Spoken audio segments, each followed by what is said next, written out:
Des adieux douloureux à la dernière née de la famille. 5 jours à peine.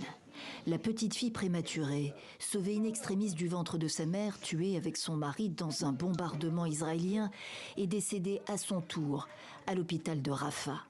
Le drame dans le drame pour ceux qui restent. Rami, son oncle, qui avait choisi son nom, est aussi celui qui l'a enterré. Roux est parti. Son père, mon frère, est parti. D'autres membres de la famille ne sont plus là. Et la maison qui nous réunissait tous n'existe plus non plus. Rafah, dans le sud de l'enclave de Gaza, 1,5 million de personnes entassées dans une grande précarité, vit plus que jamais dans la crainte d'une opération terrestre imminente de l'armée israélienne destinée à anéantir les combattants du Hamas qui s'y terrent.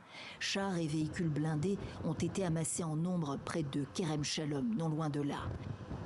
Les Palestiniens, déjà plusieurs fois déplacés, ont repris la route pour se mettre en sécurité à Deir el-Balah, dans le centre de l'enclave.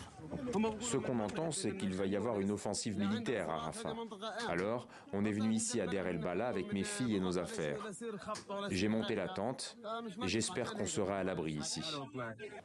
D'autres ont fait le même chemin.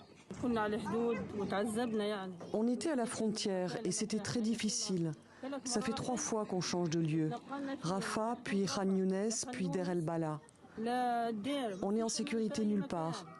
On est des civils, on n'a rien fait de mal. Et on est fatigués, si fatigués. Trouvez une solution pour nous. La solution ne peut venir que d'un accord entre le mouvement palestinien islamiste Hamas et Israël. Accord qui inclurait un échange, otages enlevés le 7 octobre, contre détenus palestiniens. Ces Israéliens le réclament depuis toujours. Une nouvelle tentative de relance des tractations est en cours, la énième. Elle permettrait peut-être d'éviter le bain de sang redouté à Rafah.